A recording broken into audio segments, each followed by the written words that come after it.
Listen, today I want to talk about Africa. Yes, I am back again to talk about Africa. But to be specific, I want to talk about Libya. You see, if there's one thing that they don't want you to know, or the story that they don't want to hear, is the story of how Libya became heaven on earth. They don't want you to know that story. I mean, for what for? For who? But guess what? I am here to remind you how Libya became heaven on earth. And I know they will not like this video, but hey, listen, I am African. What can I do? Yeah, I need to talk about this.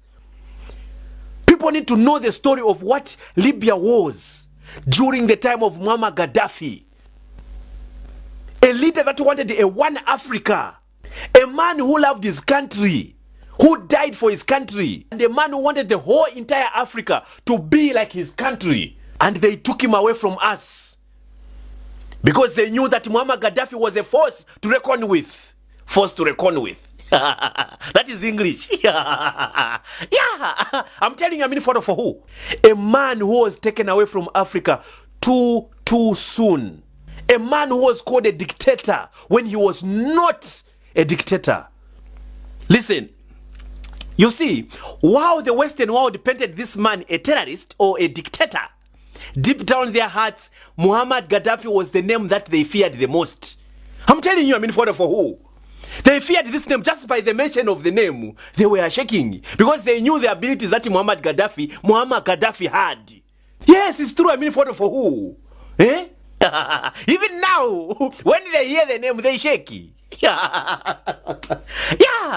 Wait, I'll remind you the reason why that man was turned against his own people. I'll remind you. Number one, do you know that in Libya, it was the only country without debt? Do you know that Libya was the only country that had people of Libya own flats, all of them? No one was homeless. I mean, for what for? For who? Did you know that the people of Libya were the only people that could get loans at zero interest rate? Huh? How? I mean, for what for who? Eh? Did you know that in Libya there was nothing like electricity bill? Electricity was free in Libya. Hold on, I'm still going. I mean, for who? Now back to the issue. Gaddafi had vowed to make sure each and every citizen of Libya had a house and put his parents last. He said, my parents will be the last ones to own a home. Tell me which African leader right now can put their parents last to receive a house in an African nation. Tell me which one. You feel it, huh? Can your president put their parents last to receive a house? But Gaddafi made sure each and every citizen of Libya had a house. And the parents were last to have a house. He had vowed. I mean, for what for? For who? I'm still going on. Listen. The interesting one. Did you know that in Libya, all the newlyweds were gifted 50,000 US dollars to buy their new house? The newlyweds, you people that are getting married, you people that are couples, you newlyweds, you people that are having weddings. Imagine having a wedding and after a wedding they give you a $50,000 to buy your new home. That's how the people of Libya lived the time that Muammar Gaddafi was still alive. I want you to sit down and just think critically for a moment. Think critically for a moment. I'm still going on. Did you know that in Libya, education and treatment, health facilities, they were free? If the Libyan citizens did not manage to find any medical facilities or medical treatment within Libya, the government would automatically fund that citizen to go out abroad to seek treatment. Not with their money, no. Oh, that is an African country. Libya for a moment was like a dream for some of us. I mean, for who? It became heaven on earth. Listen, one more. Did you know that in Libya was the only place where someone after graduation, they failed to find employment? The state, the government would pay that person the average salary of the profession as if one was already in employment. Just paying them. In short, they were paying you for graduating. While waiting for employment, they were paying you for waiting for employment. Which African country right now would do that for you?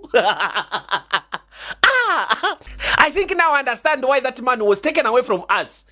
I'm telling you, I mean, for who? Wait, I have more. I have more. You understand why that man was taken away from us. Listen to this one. This one, I don't think there's any African country that can even do this. Listen, did you know that in Libya, a portion of Libyan oil sale was credited to the bank accounts of every Libyan citizen?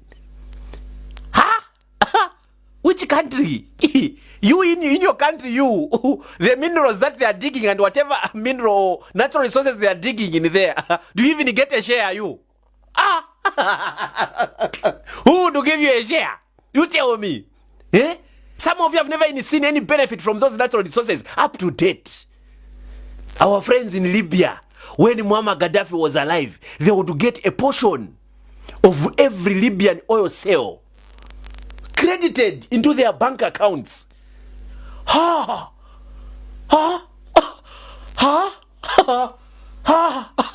Did you know that in Libya, any Libyan taking up farming as a career was given free land, free farming equipment, and was also given free livestock to kickstart their career for free? In Libya, only in Libya. Did you know that? Who would give you farmland this time? Eh? Even your own land, your birthright, they are giving someone else, not you. Yeah, I'm telling you, I mean, for who? This is the truth, I'm telling you. That was what was happening. That was what was happening in Libya. I know right now there's nothing we can do to bring back Muammar Gaddafi. But believe me, you African leaders, go back to the policies of Muammar Gaddafi. Go back to them. Do not sleep on them. I mean, for what for? For who? I know most African leaders don't even want to hear about the policies that Muammar Gaddafi had. They don't want to hear it because they're scared. I know you will say, no, this chap is just talking. He doesn't know what he's talking about. No, I know what I'm talking about. And the fact is that I know that you are scared as a leader. You don't want to end up like Muammar Gaddafi. That's why some of you are far from being leaders. Some of you are just fortunate that you are in those seats because you're not willing to go that far for your people.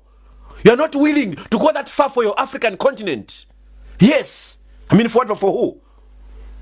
Ha! Very sad indeed. I mean, what for? For who? Please, each and every one of you who is seeing this video, you have a task. Remind your African leaders of what Muammar Gaddafi had made Libya to be like. Remind them.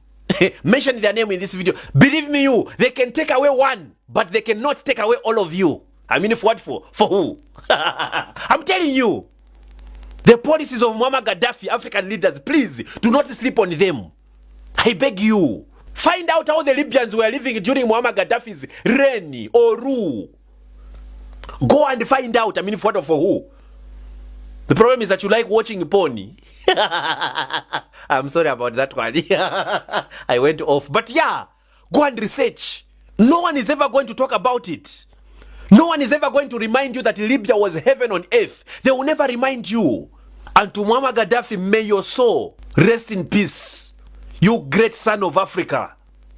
Thank you so much.